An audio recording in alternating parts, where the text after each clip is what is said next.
How are you? How's it going? Hi, hello. Hi, sorry I'm late.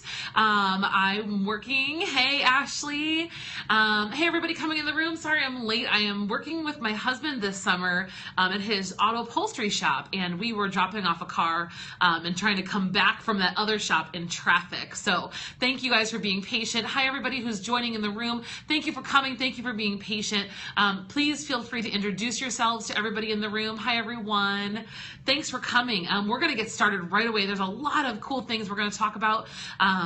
One more time, my name is Amanda. I am the teacher author behind the store Mud and Ink Teaching, and today I want to share with you guys some really important stuff about bell work and the strategy of introducing that in the beginning of the year and how maybe you will take it into your upcoming school year. This is a Periscope for all subject areas and definitely middle through high school. So hi Meredith. If you guys are feeling like this might be valuable to someone that you know, please feel free to share it out. You guys can swipe the screen to the right and hit share. Hi Mare. You guys can show love by tapping the screen at the bottom. That will show that you're loving what we're talking about. And then of course, guys, feel free to interact with one another in the comments below. It's really important that you guys get to know one another. Yay, I know, that's so awesome. I'm so happy it's really fun to be on a Periscope live because you get to talk to people in the comments, and then you can also ask me questions. So I see a lot of you guys that are here. We're going to get started right away. There's a lot of things I want to share with you. So the first thing I want to go over is bell work as an idea, okay? Oh, let's go ahead and take care of that, okay? So we want to make sure that you guys we've all kind of defined what bell work is. I think everyone has their own version. For me in my classroom, I have yeah, that's right, get them out of here. I have very few class rules. Truthfully, I have really kind of like two class values. And I listened to this amazing podcast. I shared it with you guys today in the Facebook group from none other than Jennifer Gonzalez, Cult of Pedagogy, one of my absolute teaching guru heroes. And she interviewed the teacher author Michael Linson, and he is part of a website called, what is it called? smartclassroommanagement.com. And I love how he phrased it, because I feel like I feel the same way, but in different words. And he said, every student has a right to learn, and the teacher has the right to teach. And if either one of those boundaries is broken, that's when there's a problem. So regardless, the rules of your class kind of make up this box, and the box protects those two rights, the right for students to learn and the right for teachers to teach. And I think that was so important to me as I was thinking about like what I do in my classroom and how I do it.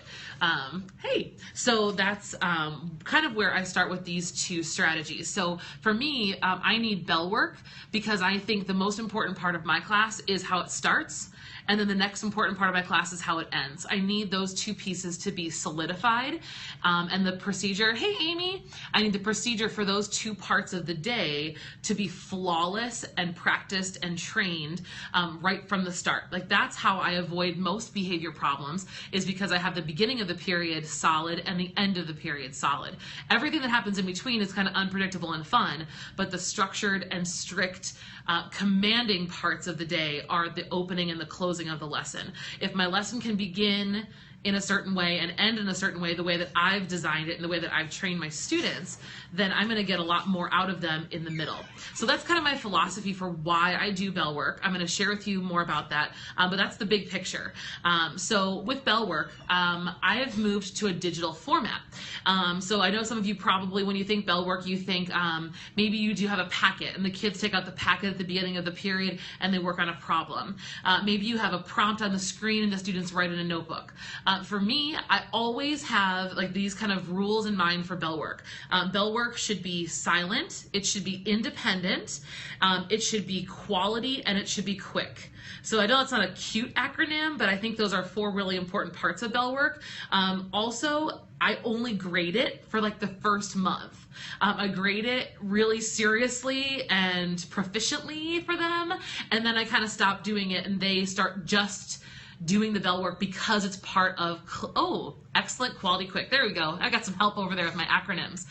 They do the bell work because that's how we do class, not because they get points, not because they get a grade. It's because it's good practice for what's coming up in the period ahead of time, or it's re-practicing a skill that we worked on. So that's why we have it, and that's what you should be thinking about when you're designing your bell work. So here's the digital option. So what I've done is, this is for those of you guys who are one-to-one, this is gonna work for you. If not, please feel free to ignore me, and maybe this isn't the best Periscope for you. Feel free to listen in case someday you do go one-to-one. But my students are one-to-one. We went one-to-one last year, and so that's when I began this process. And one of the biggest reasons I went to a digital bell ringer is because it established one very important need that I had in my class. And from day one, the kids knew they had to have their Chromebook in my class every day charged. We were very, very, very conscious of that being a problem from the start of kind of launching a one-to-one initiative, is kids showing up and saying, I forgot my Chromebook at home, or my Chromebook is dead, or I charged my phone on my Chromebook all day and now my Chromebook is dead. Like, oh, no kidding.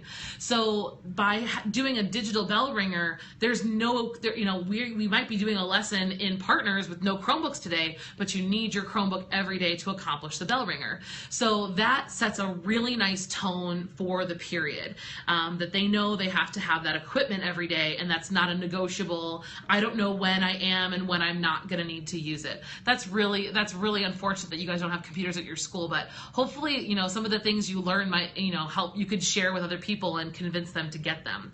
So I don't want to go too long about that, but that's another reason that I've gone digital.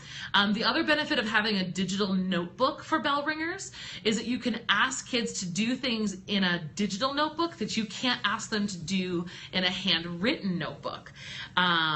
Yeah, totally. Phones could work. Phones could work for this. And notebooks, guys, by the way, we did notebooks for years, forever. Notebooks are wonderful. There's nothing wrong with a notebook, except that I hate taking them home, which I don't really do anyway. And I really like what a digital notebook can do. So in my bell ringers, now what I can ask for is I can say, so yesterday we analyzed this speech from Julius Caesar. I want you to go back into that speech and reread it. And then for your bell work today, you need to find a song. Find a song, find the YouTube link of that song, and put it in your notebook, and give me a rationale as to why that song has a matching tone or somehow encapsulates the message of that speech we did yesterday. So all of a sudden, they're not just like, this is what I did for summer vacation. They're actually going out to the web to find something and bring it back and attach it to class, which is a really cool opportunity if you have the chance. So I really like that about a digital notebook. That's a really cool thing you can do. Other things I've had students do with a digital notebook, they still do good old-fashioned writing, right? They just respond to a writing prompt. I also have them sometimes create a collage. So they'll go find images from around the web, and they'll need to find 4 images that answer the question. And then their writing would give me a reason or a rationale as to why they chose those 4 images for that particular prompt. I've had them create a meme. Memegenerator.net, I believe, is the website. You can ask the students to create a meme to answer a question or to review a concept. They can do a little bit more inside of a digital product than inside of a notebook. They can use Google Drawings. They can use Google Maps. They can use a lot of web-based things in a digital notebook that we can't use in a paper notebook. So I want to show you guys today how to make a digital notebook and assign it to your kids. It's really easy. In the group, I shared with you guys a link to my product on TPT just so you could look at the preview if you want. Please don't buy it because, oh yeah, absolutely no problems with handwriting on a digital notebook. And you assign it through Google Classroom so you can grade it whenever you want. You never have to collect it. It's always on your computer. It's crazy. Yeah, well, a hashtag's a great idea. Those are really fun things you can do. For sure, absolutely. great. But yeah, I want to show you guys how to make one so that you don't have to buy mine, because I just made one and sold it because I thought people might want a shortcut. So if you want the shortcut, you're welcome to go ahead and buy it. That's fine. I don't really care. But I'm going to show you how to make them because it's really easy to make these. And then I want to make sure that I show you guys some other really cool resources to help you out in this journey. So let's get started. Let me show you guys how to make a digital interactive notebook. Here you go. All right, so I'm gonna be a little bit shaky, so hang tight. Yes, absolutely, this is so good. Hey, Kristen, this is so good for special ed. The nice thing about having everything on Drive is you can share so easily with other teachers. So I'm here in my Google Drive, and to create a digital notebook, all I'm gonna do is create a Google slideshow. That's it. That's it. It's a Google slideshow. Here is where you come in. You can give it a title. You can add whatever pages you want. So this would be this is really easy for you to customize. So once you've created this you're going to create a template essentially in Google Slides. A template, that's it. So I'm going to show you one that I already have made. Pardon me, I got to switch over to my TPT account. I'm going to show you guys one that's pre-made already, so that you have an idea of how one could look, how I set mine up for this year. I'm going to show that to you now. I'm going to show that to you. In the meantime, I'm going to show you a really cool website. This is called Slides Carnival. While that's loading, Slides Carnival is a great place to get some free templates. This is one that I used. This is called Quintus.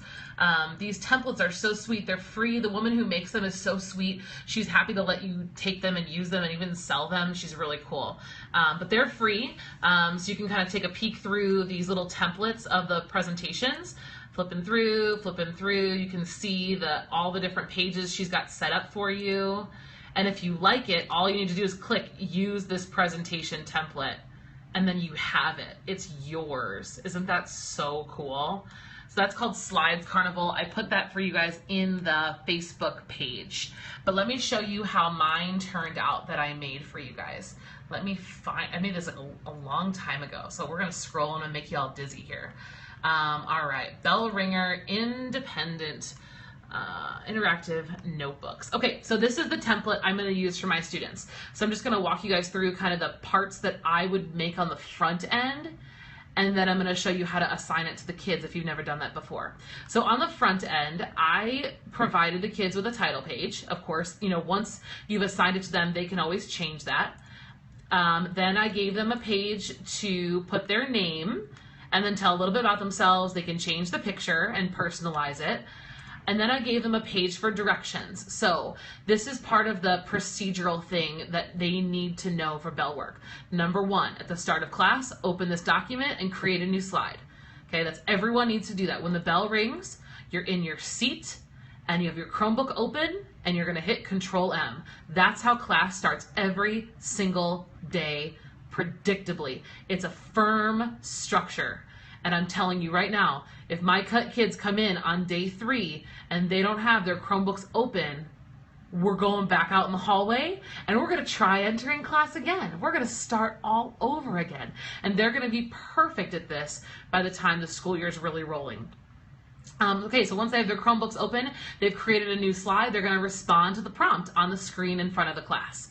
And then, of course, their responses should be clear, creative, and captivating. Yes, Meredith, predictable structure is so important, and I'm really bad at it, which is why I kind of just rely on the start and end of class to be like my hooks. So that's where I've got it really well down put.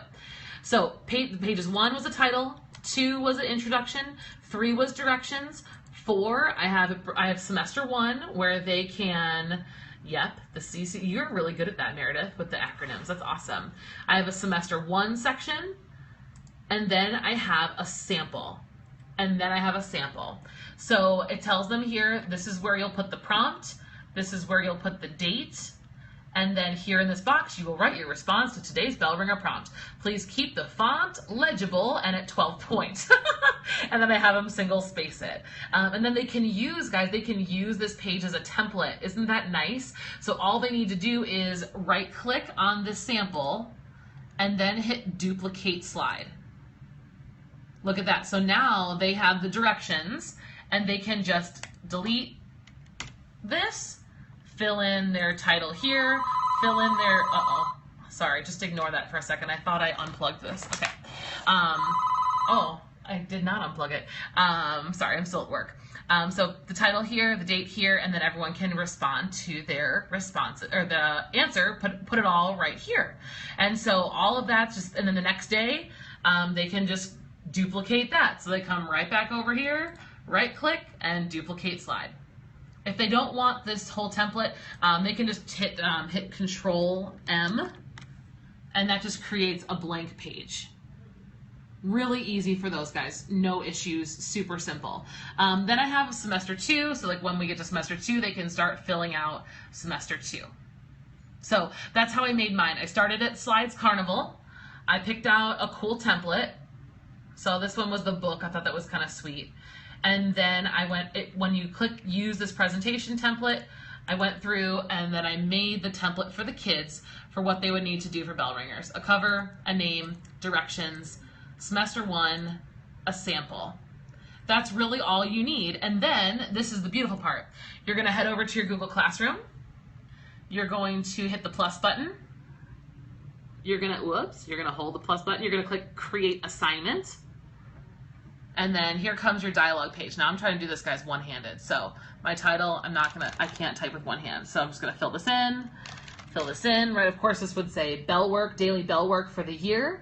Click on the Google Drive icon. Whoop, zoom out the camera, right? I'm going to pretend like this is it. This is not it, but I'm going to click on this is my bell work assignment. Very simple. It says students can view file. You're going to want to change that to make a copy for each student. When you click make a copy for each student, this creates literally a copy for each student. So in their Google Drive, it will say bell ringer notebook and then their name. And in your computer in Google Drive, there will be a folder with this template, and then every single student's filed in that little folder for you already. And then you can assign it, and then the whole year you already have their bell work collected. It's already on your drive. You can peek in there whenever you want to grade it or check for completion or check for progress. It's already going to be on your drive. It's a beautiful, beautiful, beautiful thing. It's amazing. Okay, so those are kind of the highlights for making your notebook. And then I wanted to show you guys one last thing on the computer. I gave you guys this link in Facebook. This is one place, a great place for writing prompts. The website is called writingprompts.tumblr.com. Like I said, this is in the Facebook group. This is an individual teacher, and he shares his beautiful writing prompts on this Tumblr. Now, Tumblr is blocked at my school, so if I want to use these, I got to grab them when I'm at home.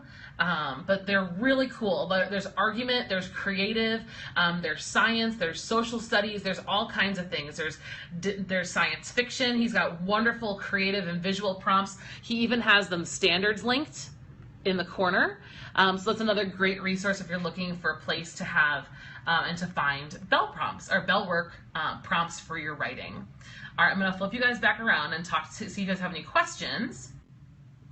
Okay, so I'm trying to not take forever like usual. Okay, yeah, so really the point of what I wanted to share with you guys today was, number one, it's important to have a structure at the beginning of your period. Whether that's bell work or something else that's independent, you want to have something in place when the bell rings, especially if you're a new teacher. Okay, so what I said was I want the whatever it is, bell work or whatever, it should be silent, independent, quality, and quick. You're very welcome. You're very welcome. Really think about that structure. Think more about that structure than about your class rules. If your kids can follow your routines and procedures, I'm going to answer that. Ask a question. If you can get your kids to follow your routines and procedures for the start and the end of class, everything else will work out. For the bell ringers, actually, it depends every single day. So when I'm training them, I usually do between 5 and 8 minutes. 5 and 8. I try never to go over 10 unless it's a particularly challenging prompt. And sometimes my prompts are very, very directly linked to the lesson. Sometimes they're writing, like pre-writing for the lesson ahead. Sometimes they're just review. So it depends on the intensity of what I'm asking them to do for the bell work. But I'd say the goal is 5 to 8 minutes. And in those 5 to 8 minutes, what you need to be able to do is anything you need to. And the kids should not need you. Think about this. Think about an evaluator, your principal, sitting in your classroom. And for the first 5 to 8 minutes, the students are completely independent. That's amazing, right? Like, that's exactly what you want them to see. But forget that, that's important. But really what you need that 5 to 8 minutes to do a couple things. 1, attendance. We want to make sure you know who's there. 2, ooh, I've got an answer for that one too. I'm gonna come right back to that for my early finishers. So 1, you need to probably take attendance. 2, I use that time to pull kids aside, or like as kids are coming in the door, I always greet them at the door. I'll say, hey, would you hang out for a second in the hallway with me? I want to chat with you about something. And we could be catching up about a grade. Maybe they missed a day of school. Maybe I heard something happened at home that I wanted to talk to them about privately. But I can stop that kid at the door.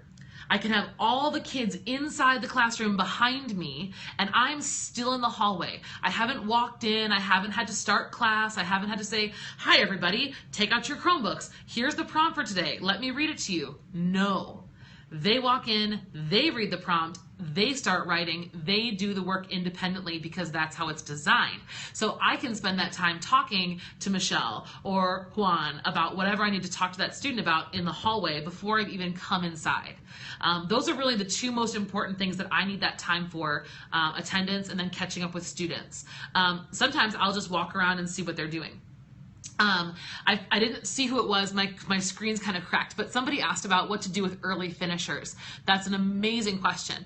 A couple of things. We have a few other ongoing projects. So I also have a poetry notebook. I'm sorry. Well, it's poetry and vocabulary. I Facebooked about that yesterday. They always have word work to do with vocabulary. So I'll have them, they can take out their poetry notebooks and either work on one of their poems. They can work on their vocabulary. I give them time to, they should always be reading or rereading whatever we're reading in class. They could have that. I also ask them the next step in my day. So once we've done the bell ringer, we go through the agenda and the targets. So they would get started on taking out their calendar. Actually, my kids don't use a planner anymore. They use Google Calendar. So they could look up Google Calendar, write down their homework assignments, and then get down the targets for the day. So they would just kind of move on with the next steps because I go through that very, very quickly.